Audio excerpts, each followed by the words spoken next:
Hola, buen día. Mi nombre es Carla Johansen y yo les voy a hablar de cómo la epidemiología ambiental ha sido aplicada al cambio. Los contenidos, este curso se enfocará en el uso de la epidemiología para apoyar la elaboración y la revisión de las normativas de calidad de aire, así como algunos ejemplos prácticos de los procesos implicados. Finalmente se describirá el paso que va desde la ciencia a la política. Bueno, recuerde que para una mejor comprensión de este módulo es necesario que usted haya leído previamente las lecturas que se indican en el recuadro amarillo.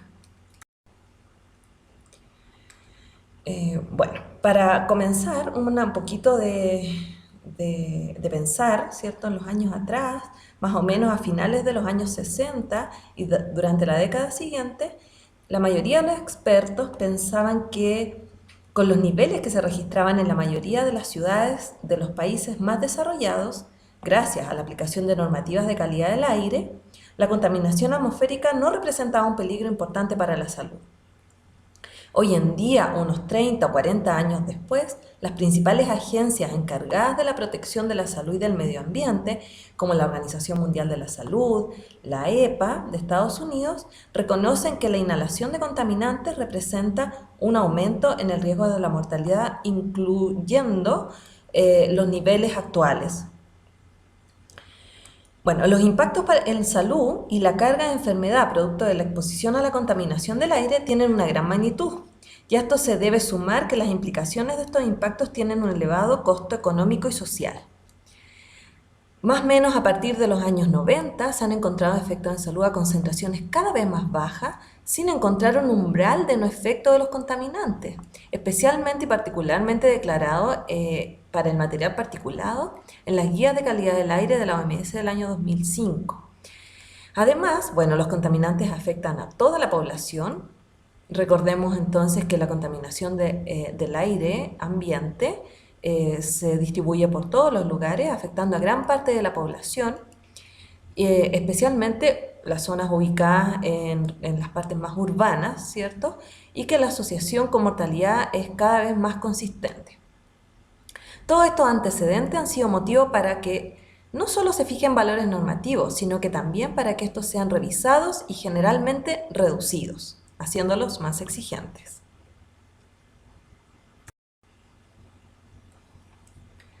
Bueno, de este modo los impactos en salud se han convertido en la base de las nuevas regulaciones tanto en la EPA, la OMS y en varios países de la región.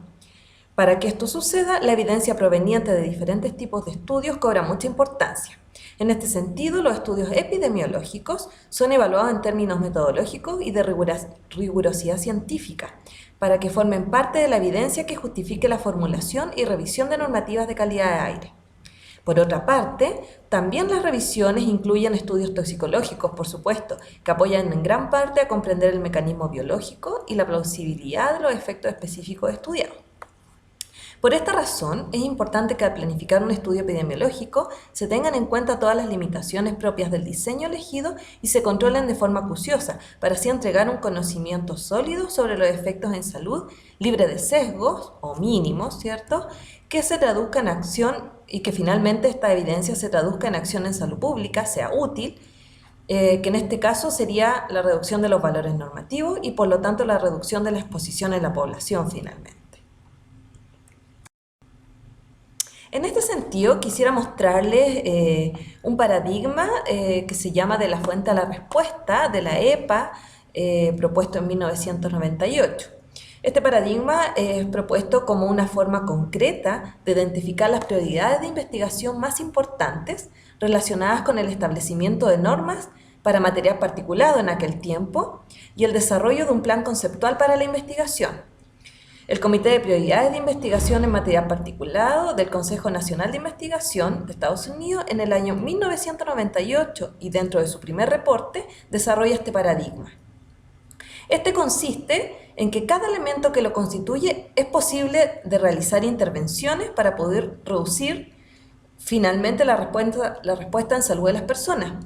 No obstante, se pueden identificar lagunas o faltas de conocimiento para cada elemento que incentiven o fomenten la investigación en dichas áreas. para que finalmente se cuente con evidencia para sustentar dichas intervenciones. Dentro de este reporte se releva tanto la importancia del desarrollo de investigación en epidemiología ambiental como la importancia de incorporar la máxima evidencia disponible en la toma de decisiones. La estructura de este enfoque es bastante didáctico para la identificación y organización de la información científica y en temas de investigación críticos que deben ser abordados para reducir aquellas incertidumbres de la evidencia en que se basa el establecimiento y aplicación de nuevas normativas. En cada paso del enfoque existen varias incertidumbres científicas que los tomadores de decisión deben tomar en cuenta. Brevemente, ¿ya? El primer elemento de este enfoque son las fuentes al aire libre de contaminantes o sus precursores que pueden afectar negativamente la salud. Por ejemplo, vehículos de motor o instalaciones industriales. El siguiente elemento son los indicadores ambientales que se refieren ya a la concentración propia del contaminante en el aire. Generalmente los datos para estos indicadores de contaminantes específicos son obtenidos a través de lugares fijos de vigilancia al aire libre y representan la concentración en un área determinada. Uno de los objetivos de la regulación para la calidad del aire es la reducción de este elemento con el objetivo de reducir la exposición personal e impactos en salud. El tercer elemento es la exposición personal, que es la concentración de contaminantes con la que una persona entra en contacto durante un periodo de tiempo determinado. La exposición real de las personas está determinada por diferentes concentraciones extramuro o ambientales, intramuro, patrones de actividad humana y el punto de contacto relevante es la zona de respiración de la persona. El cuarto elemento es la dosis, que se refiere a la cantidad y especies químicas de las sustancias tóxicas depositadas en varias partes del tracto respiratorio y otros sitios del cuerpo durante un periodo determinado. El último elemento es la respuesta, que son los cambios en parámetros específicos de salud atribuibles a la dosis o sustancia o partícula inhalada. Entonces, si estoy actualmente pensando en planificar un estudio que pueda ser útil en mi país o región para la reducción de los valores normativos, este enfoque puede servir como una guía, primero para identificar aquellos vacíos de evidencia según cada elemento del enfoque y de esta forma centrar mi investigación en dilucidar o esclarecer dichos vacíos, de manera de ser un aporte para las nuevas revisiones normativas.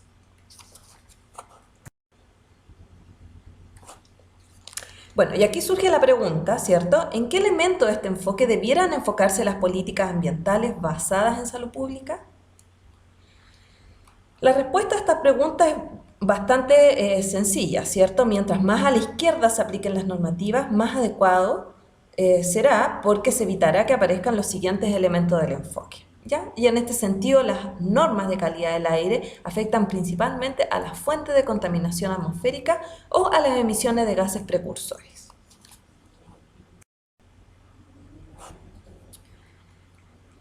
Bueno, la mayoría de las fuentes de contaminación del aire están más allá del control de las personas y requieren medida por parte de los países, específicamente a través de normativas de calidad del aire. En respuesta a la necesidad de reglamentar los niveles de contaminación del aire, aparecen las normativas de calidad del aire, que son instrumentos que establecen valores permisibles de algún contaminante y que definen los niveles que originan situaciones de emergencia. Existen normativas de calidad del aire primarias y secundarias. El objetivo principal de las normativas primarias es proteger la salud de la población de aquellos efectos adversos generados por la exposición a contaminantes en el aire. Las normativas secundarias apuntan a proteger el daño al medio ambiente de los contaminantes. Bueno, el mejoramiento de la calidad del aire requiere decisiones y enfoques que respondan a las necesidades de cada país y localidad e involucra a muchos sectores. La elaboración de las normas de calidad del aire es realizada por instituciones gubernamentales de los países, generalmente los ministerios de Medio Ambiente u otra institución similar, quienes realizan la revisión de antecedentes que sustenten los cambios en las normativas. No obstante, la decisión final generalmente le corresponde al Poder Ejecutivo, considerando los diferentes intereses contingentes de cada país. En este sentido, la Agencia de Protección al Ambiente de los Estados Unidos, EPA, ¿cierto?, Por su historia y magnitud de recursos involucrados, aparece como el organismo gubernamental a nivel global que más esfuerzos dedica a la evaluación de la evidencia respecto a los contaminantes para sustentar políticas. Por otro lado, también tenemos a la OMS como una organización internacional dedicada a proteger y promover la salud de la población. Genera revisiones completas sobre temáticas en salud, aprovechando la experiencia de los mejores científicos a nivel mundial. Y desde 1987 ha generado guías de calidad del aire, donde establece valores y guías que orienten a los tomadores de decisión de cada país. Ahora, cuando vemos un valor normativo, se compone de diferentes partes. Primero está el indicador. El indicador es la sustancia que será medida para determinar el cumplimiento de la norma y que es importante controlar para proteger a la salud pública. Al respecto, hay que comentar que las normas muchas veces se refieren a grupos de contaminantes y no a contaminantes específicos. Así, por ejemplo, la norma de ozono realmente regula a los contaminantes fotoquímicos, donde el ozono actúa como el indicador. Lo mismo ocurre con el dióxido de nitrógeno, que actúa como un indicador de los óxidos de nitrógeno como un conjunto. Un caso aparte es el material particulado 2.5 y material particulado de tamaño 10, inferior a 10 micrómetros, que aunque se les considera como un contaminante, estrictamente por definición son un grupo extenso de contaminantes que está contenido en las partículas así medidas. El tiempo de medición es el periodo de tiempo en los que se harán las mediciones y en que los resultados serán promediados o acumulados, considerando los distintos tiempos de exposición asociados a los efectos en salud. Así, usualmente podemos encontrar promedios de 1 hora a 24 horas para los efectos agudos o promedios de 1 año para los efectos más crónicos. Luego, el nivel es el valor ya mismo de la concentración o la cantidad por unidad de volumen de aire del contaminante que se usará para determinar el cumplimiento de la norma. Por ejemplo, 100 partículas por billón de dióxido de nitrógeno. Finalmente, la forma se refiere a la naturaleza estadística de la norma y se utiliza para determinar el número permitido de superaciones por tiempo de promedio. Este número permitido es un número permitido máximo. Por ejemplo, la forma del estándar de 1 hora de dióxido de nitrógeno es el promedio de 3 años del percentil 98 de la distribución anual de los máximos diarios de 1 hora, en el caso de Chile. Ahora, cuando se formulan las normas de calidad del aire, se tienen en cuenta estos 4 componentes del valor normativo y a veces no solamente cambia el nivel o el valor de la concentración, sino que a veces hay cambios en los tiempos de medición, en los indicadores o en la forma.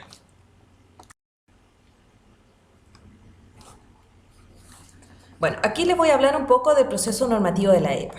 En Estados Unidos la contaminación atmosférica es regulada principalmente a través del Acta del Aire Limpio, creada como respuesta a los desastres ambientales que ocurrieron años antes en el Valle de Meuse, en Donora y en Londres, y a la presión de los movimientos ambientalistas.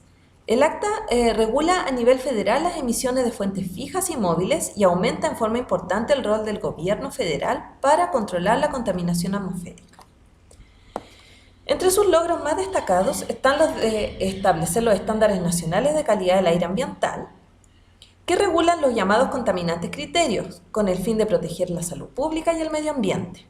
Los contaminantes criterios son aquellos que, dada su naturaleza y fuentes, están presentes en todos los lugares y que razonablemente se puede anticipar que son un peligro para la salud pública y el medio ambiente. En la diapositiva se presenta el proceso de revisión de las normas de la EPA desde el año 2009.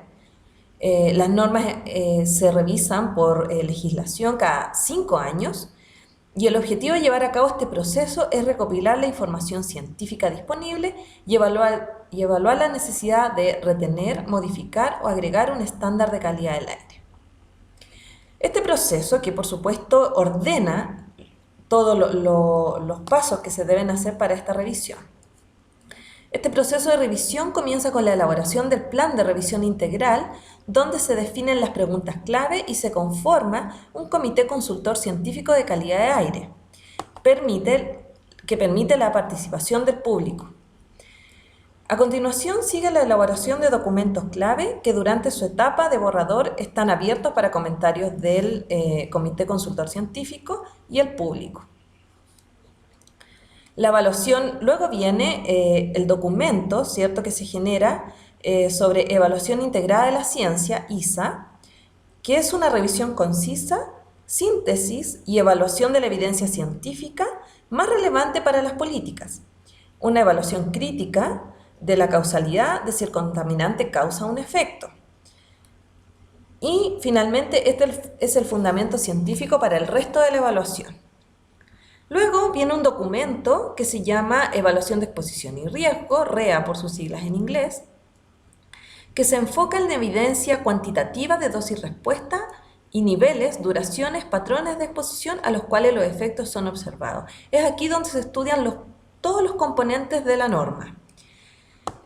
Luego viene otro documento que es la evaluación de políticas, que presenta una evaluación y conclusión de las implicancias regulatorias de la evidencia presentada en el ISA, y el REA, y usualmente se incluyen propuestas alternativas regulatorias. Finalmente se genera una propuesta de regulación que se abre a la discusión pública y que luego de varias instancias y oportunidades de retroalimentación llega a su etapa conclusiva de decisión final.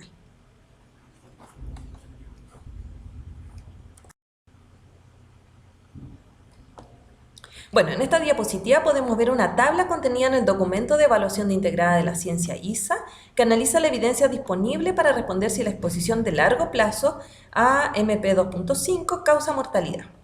Cabe destacar que en el documento se declara de forma explícita la manera en que la evidencia científica y estudios contenidos serán evaluados en términos de causalidad. Además se reporta una descripción detallada del contaminante, sus rutas, vías de exposición y aborda cada efecto en salud investigado como una sección aparte, conteniendo evidencia tanto epidemiológica como toxicológica. Y finalmente vemos la declaración que se hace en el ISA con respecto a la relación causal que exista entre dicho contaminante y el efecto específico. Acá podemos ver, ahora podemos ver, ¿cierto?, el apartado final, por ejemplo, para este efecto en específico, que es mortalidad de largo plazo. Y es la conclusión acerca de si la exposición al contaminante produce el determinado efecto en la salud, evaluando los criterios de causalidad declarados al comienzo del documento. En este ejemplo podemos ver que se declara que la evidencia es suficiente para concluir que la relación entre exposición a largo plazo a material particulado 2.5 y mortalidad es causal.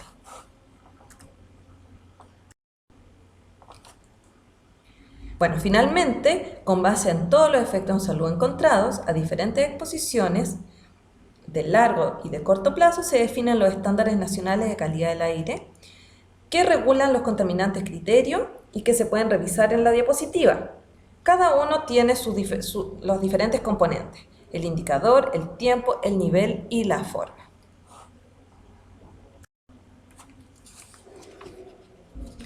Bueno, por otro lado, ¿cierto?, tenemos a la OMS como organismo de salud mundial, preocupada, ¿cierto?, de proteger la salud de la población a nivel global. Esta ha entregado 3 guías de calidad del aire en los años 87, 2000 y una actualización de las guías en el año 2005. Las guías de calidad del aire no son estándares ni criterios vinculantes legalmente, sino que ofrecen y recomiendan valores que sirvan de guía a los países, y su principal enfoque es minimizar los potenciales efectos en salud por la exposición a contaminación atmosférica. Están diseñadas y redactadas por los mejores expertos a nivel mundial en el tema, en un proceso de revisión bien definido, al igual que la EPA. Lo destacable de este proceso es que también incluye una revisión extensiva de la evidencia científica, principalmente estudios epidemiológicos, y la opinión de expertos de diferentes disciplinas, salubristas, epidemiólogos, toxicólogos, etc., entre otros.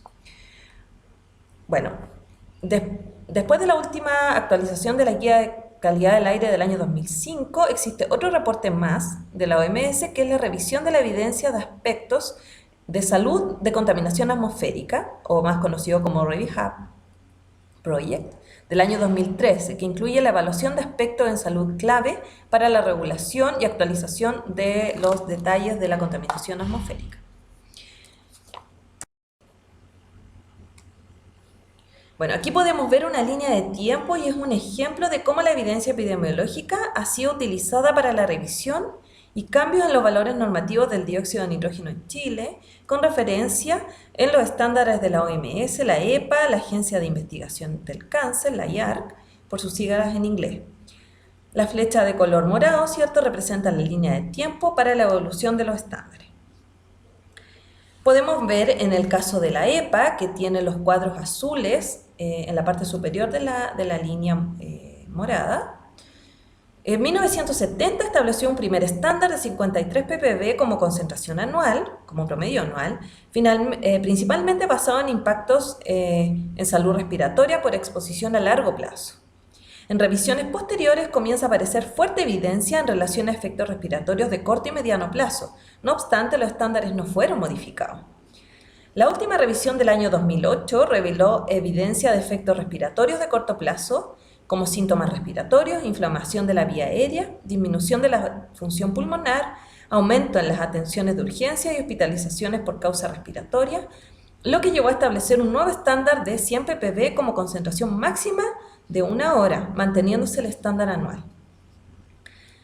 Además, dada la evidencia de alta exposición en cercanía de carreteras, se define que el monitoreo poblacional se debe realizar y cumplir el estándar en 2 niveles, de área amplia y en la cercanía de carreteras.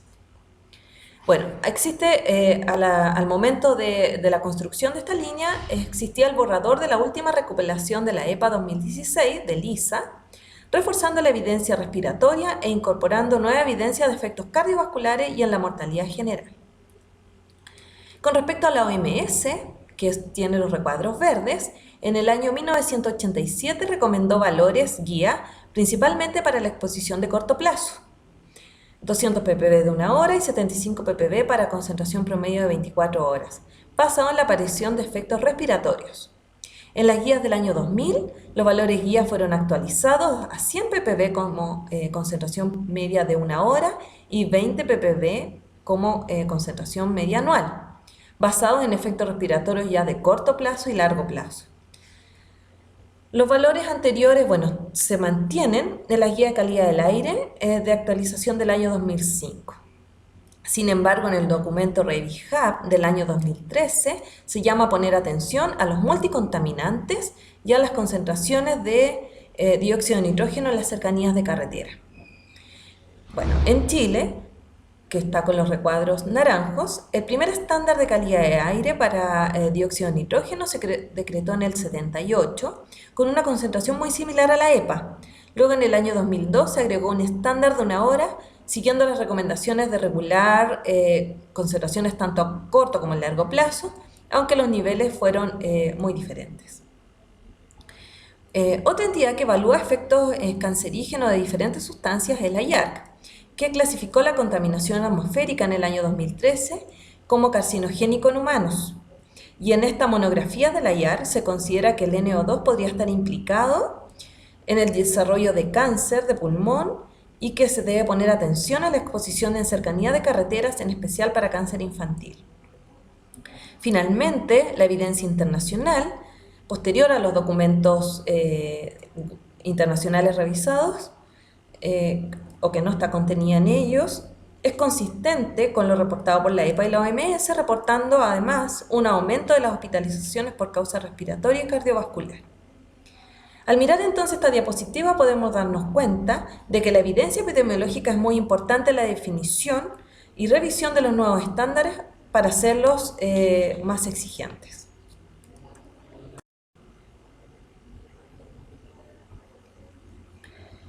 En esta diapositiva podemos ver también que los estándares son diferentes entre los países. Por ejemplo, para el estándar de 1 hora de dióxido de nitrógeno, la mayoría de los países mostrados en la gráfica se encuentran alineados con la OMS, que es la línea roja.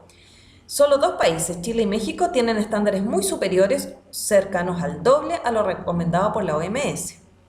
Con respecto al estándar anual de dióxido de nitrógeno, el estándar chileno, así como el resto de los países del continente americano, tienen estándares muy superiores, más del doble, a los recomendados por la OMS, mientras que la Unión Europea, Suiza, Sudáfrica, Australia y China se encuentran más cercanos o alineados a estos valores recomendados.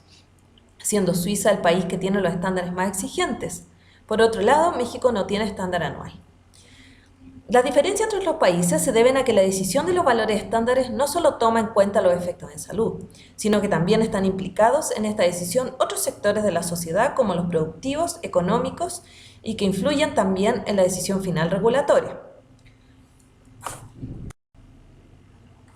Bueno, pasando un poco ya al tema que realmente nos convoca, ¿cierto? Es cómo esta evidencia epidemiológica y también la toxicológica se puede aplicar para hacer políticas que estén basadas en evidencia. Como hemos visto en los ejemplos anteriores, el camino desde la ciencia o la evidencia científica hasta la definición de los estándares normativos presenta una lógica que Kunzli en el año 2008 la describió como el ciclo de la salud ambiental, apuntando a que las políticas sean principalmente basadas en evidencia científica y los impactos en salud. El ciclo comienza con la identificación de una exposición a un peligro ambiental, donde la epidemiología ambiental, como otra ciencia de la salud ambiental, estudian si la exposición produce un efecto en la salud y cómo se produce.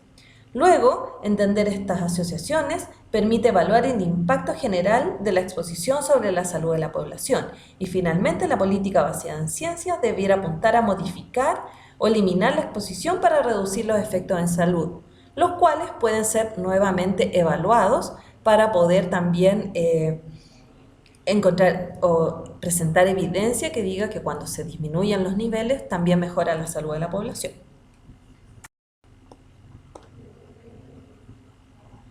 Bueno, ¿cuál es el papel de la ciencia? Primero, es la base para la construcción de políticas. Sin embargo, rara vez está completa y falta evidencia para algunos efectos específicos, exposiciones específicas o algunos efectos mixtos, por ejemplo. También los tomadores de decisión se enfrentan a efectos de dosis muy altas en animales, moderadas en trabajadores y poca información sobre los efectos a dosis bajas en la comunidad. Por lo tanto, la revisión de la evidencia científica, según relevancia, calidad, causalidad, toma gran importancia, especialmente para la evidencia que uno le pueda presentar a los tomadores de decisión. Muchos factores influyen en cómo se promulgan e implementan las políticas de salud ambiental. Ninguna descripción de la ley puede transmitir cómo funciona la ley en la práctica y está sujeta a interpretación, presiones políticas, efecto del desarrollo del conocimiento a través del tiempo. Otro paso en el paso de la ciencia a la política es la evaluación del riesgo, la evaluación de impacto en salud, que tienen que haberlo revisado en un módulo anterior. Este es considerado como el marco para evaluar y combinar las evidencias provenientes de la toxicología, la epidemiología y otras disciplinas con el objetivo de proveer una base para la toma de decisiones.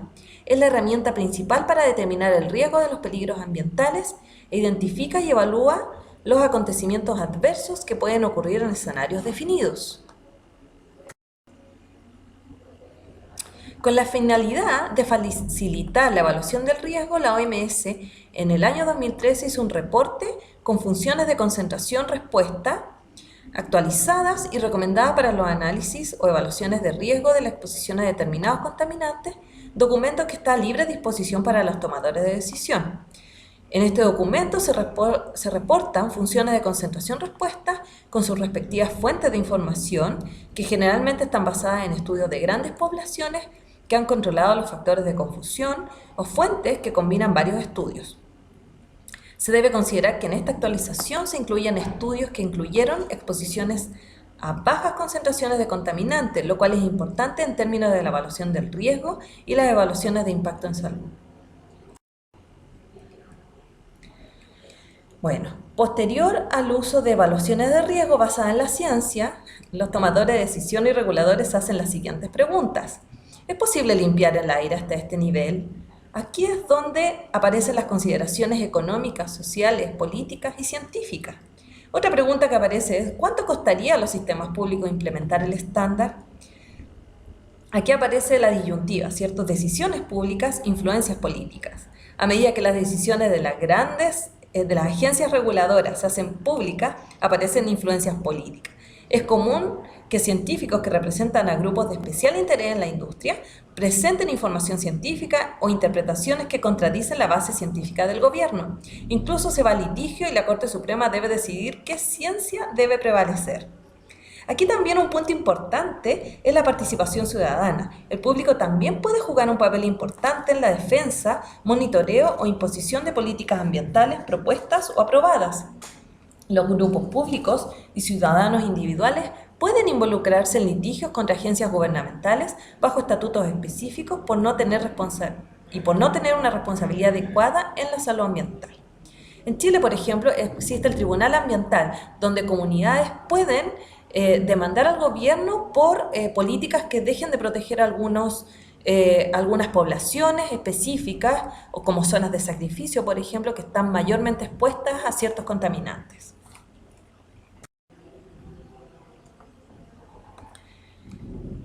Bueno, las políticas públicas, incluidas las normas ambientales, requieren una evaluación económica social porque no solamente se puede involucrar la evidencia científica en la decisión final, sino que se incluyen ciertos otros sectores que también influyen en esta decisión.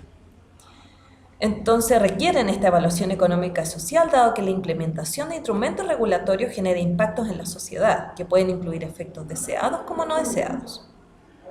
Así, es de interés tener una estimación de la magnitud y distribución de los impactos esperados.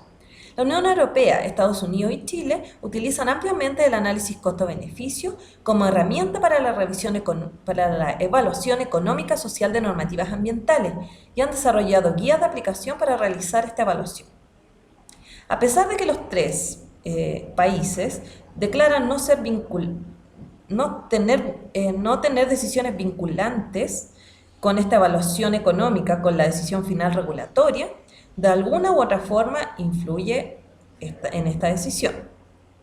Con respecto al análisis costo-beneficio y su aplicación a las políticas ambientales, actualmente la OCDE hace un llamado a poner énfasis en la reducción de las desigualdades en salud, contestando o poniendo en la palestra para los tomadores de decisión las siguientes preguntas.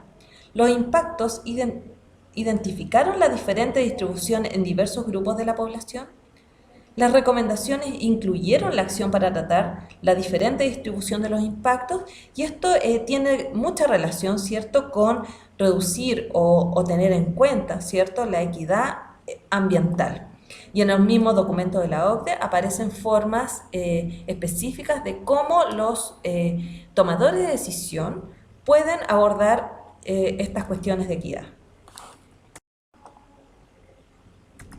Bueno, en síntesis, podemos decir que, bueno, todo el mundo está expuesto a un nivel de contaminación atmosférica y se tiene información suficiente para decir que los contaminantes son un peligro para la salud de la población y medio ambiente. La evidencia científica y evaluación del riesgo representa un pilar fundamental para la elaboración de políticas, especialmente si consideramos que la evidencia científica es suficiente para considerar que los niveles actuales de contaminación del aire causan aumento en la mortalidad y la carga de la enfermedad. La decisión e implementación de políticas depende de una compleja red de actores y agencias que van desde ingenieros a industrias, urbanistas, usuarios de productos. Sin embargo, las intervenciones regulatorias, que han sido el enfoque principal de la gestión de la calidad del aire, son esenciales para reducir los niveles de contaminación ambiental y, en consecuencia, los impactos sobre la salud en la población. Las políticas de aire limpio proporcionan herramientas exitosas que mejoran además la calidad del aire de manera sostenida, y esto la evidencia científica también lo ha demostrado. Por lo tanto, es importante trabajar dentro de un marco de salud pública interdisciplinario basado en la evidencia e incorporando una base de evidencia más fuerte que corrija las brechas de conocimientos actuales, que permitan pasar de buenas intenciones a intervenciones probadas donde la política defina la acción en salud pública. Y sin olvidar que el llamado y el objetivo principal de las normativas de calidad de aire es proteger la salud de la población. Bueno, cualquier duda o consulta pueden escribirme a los mails que se presentan ahí. Muchas gracias por su atención.